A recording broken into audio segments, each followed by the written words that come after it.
Ikitokea na mzunguko wa hedhi ambao haueleweki, mzunguko wa hedhi ambao unavurugika kila mwezi na unataraji au una struggle kutafuta mtoto, ujauzito wa ukai au ingii, unahitaji kusikiliza hii video mwanzo mpaka mwisho. Leo nitaenda kukufundisha ni namna gani unaweza kutumia mzunguko ambao umevurugika kupata ujauzito.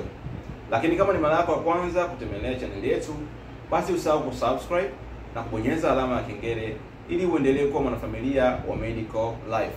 Mizunguko ya wanawake tunaweza kucategorize kwa namna kuu mbili tu. Is either mwanamke au na mzunguko ambao ni regular menstrual cycle, yani mzunguko ambao unajirudia kila mwezi, au wakawa na mzunguko ambao ni irregular menstrual cycle, au mzunguko ambao umevurugika, hauendi sawa kila mwezi. Kwa mwezi huu wataingia mzunguko mfupi, mwezi huu wataingia mzunguko ambao ni mrefu au mzunguko wa kati, hivyo wanapata wakati mgumu kwenye kutenga siku ambazo ni za hatari au fertile days. Sasa ikitokea mzunguko wako wa hedhi umevurugika, umeparaganyika, hauelewi ni siku gani ya hatari ili uweze kuitumia kushika ujauzito, tutafanya simple calculation ambayo utaitumia na itakupa big results. Kwa wale ambao watakuwa na maswali, basi wanaweza kuuliza chini kwenye comment section na mimi nitazipitia na kuzijibu. Sasa kama unapitia hii changamoto, unachotakiwa ukifanya ni kuchukua notebook yako na kuweza kunote haya ambayo nienda kuyazungumza. Utatraki mizunguko yako 5 mpaka 6 iliyopita. Tutoe mfano. Labda mwezi wa kwanza uliingia mzunguko wa hedhi wa siku 28. Then mwezi wa pili ukaingia mzunguko wa hedhi wa siku 24. Alafu mwezi wa tatu ukaingia mzunguko wa hedhi wa siku 30. Alafu mzunguko unaofuata ukaingia siku 21. Basi utakachokifanya ni kuangalia katika mizunguko yako yote ni mzunguko gani ni mfupi kuliko yote, na ndio ambao utautumia kupanga siku zako za hatari. Tukiangalia kwenye huu mfano, mzunguko mfupi hapa ulikuwa ni mzunguko wa siku 21. Hifadhi hiyo kwenye notebook yako.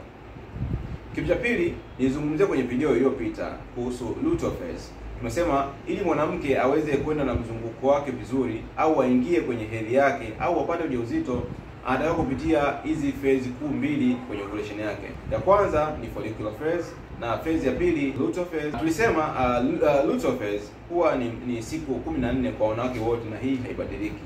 Kwa hii noti naweka pembeni kwamba luteal phase ni siku 14, na hii tutaitumia kwenda kufanya calculation yetu ya kupata siku za hatari ambazo utazitumia endapo una mzunguko ambao unabadilika.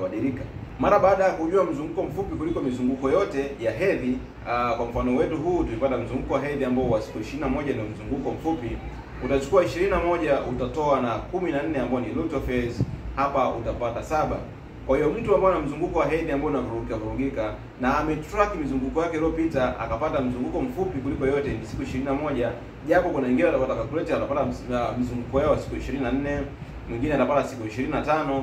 Kila mtu atakalculate based na siku zake ziliendaje kwenye mizunguko iliyopita. Kwa hiyo nachukulia mzunguko mmoja kama mfano ili wote tupate kuelewa.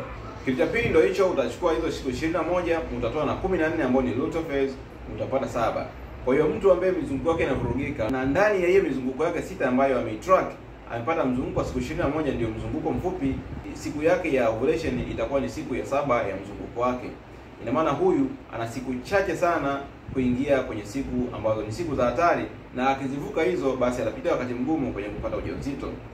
Kwa baada ya hapo ni kwamba unataka kufahamu kwamba mbegu ya baba inapoingia kwenye via vya uzazi vya mwanamke inaweza kulasti kwa siku ngapi. Kwa hali ya kawaida tulizungumzia kwenye video iliyopita kwamba mbegu inaweza kukaa siku 5, lakini kuna baadhi inakaa siku 3. Kwa wale ambao inakaa siku 5 na wale wanakaa siku 3, hauwezi kumfahamu kwamba huyu inakaa siku 5 na huyu inakaa siku 3. Cha kufanya ni kuweka akilini kwamba inaweza kulasti mpaka siku 5.